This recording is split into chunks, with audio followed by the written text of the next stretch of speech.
Good morning, everyone. Heather here with Raven Hayes Healing and Divination, and today let's talk a little bit about our hair. So years ago and throughout the world, the hair has been believed to have mystical properties. It's believed that there's power in our hair. And we can look at some stories such as the Native Americans. The American Indians very much believed that there was power in the hair. In fact, during the Vietnam War, when they enlisted and had gotten their hair shaved off as part of the military, they reported losing that sixth sense that they have. And if we look even further into biblical times, the story of Samson and Delilah, Samson lost his power when his hair was cut. In other cultures, we can see the sects, that group of people, believe that their hair holds energetic vibrations. And the Rastafarians, have said that the hair is the divine emanation that makes you receptive to spiritual forces. Now consider this.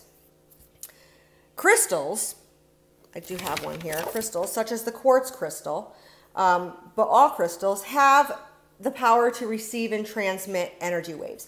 All crystals, we have said before, have an energetic vibration that emits from them, okay? And in fact, a quartz crystal is the type of crystal that can be charged with an intent and then used for that purpose. Early radios, now thinking of the quartz crystal, early radios, when they were made using quartz crystals. And the main composition in them is silicon. Silicon is also a key mineral in our hair and is likely contributing to this antenna type quality. Silicon is also in computers and contributes to the memory of the computer, or it enables them to have that mind-like quality. And silicon is an important mineral found in our brains. So, with that being said, what are your thoughts on the mystical qualities of hair and if hair actually does hold some of those powers? Share that in the comments below. And while you're doing that, let's talk about some other things with hair. In spell work and ritual work, it's thought that you can even have your hair in a certain style to contribute to the ritual that you're doing.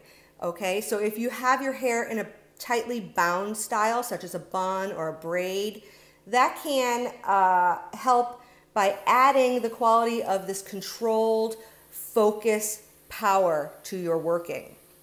On the other hand, if you have your hair in a very more uncontrolled, natural, wild, disheveled style, that can add the quality of the raw, independent power to your workings.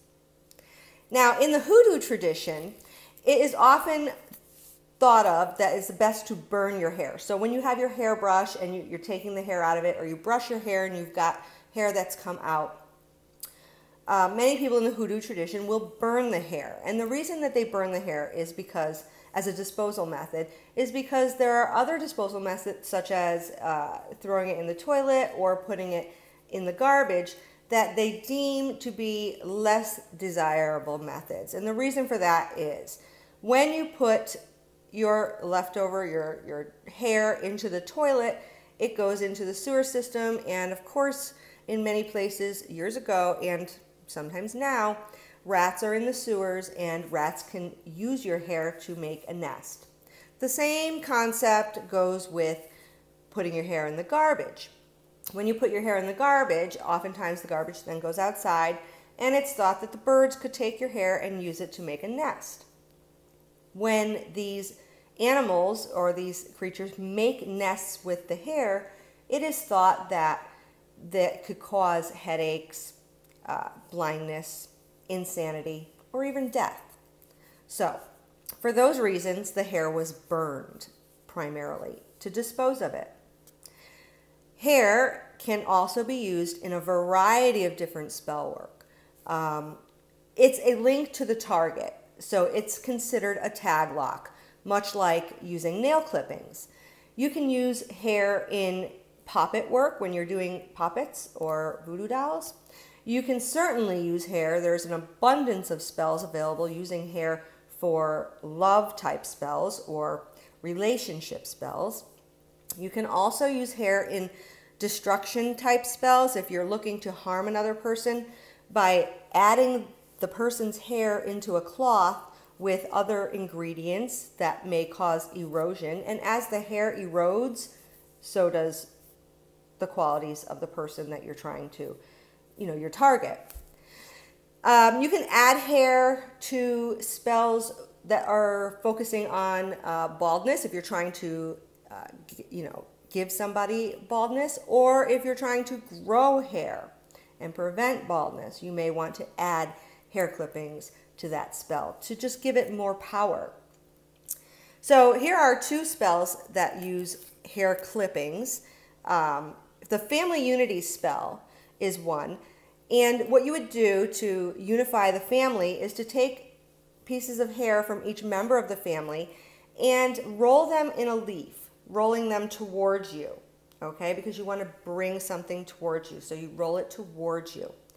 And then you would fasten that leaf or twine the hair around of the matriarch or patriarch of that family, and then bury it under a tree so that that will grow, okay?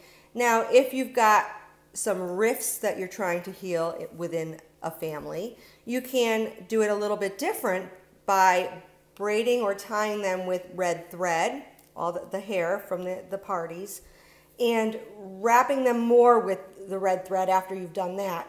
And as you wrap them, tie 7 knots into that red thread as you're wrapping it all around, and then wrap that whole bundle into a white silk cloth and bury that at the crossroads. So those are 2 spells for family unity utilizing hair. What are your thoughts? Share them in the comments below, and I will see you in the next video. Don't forget to click like and subscribe. Bye.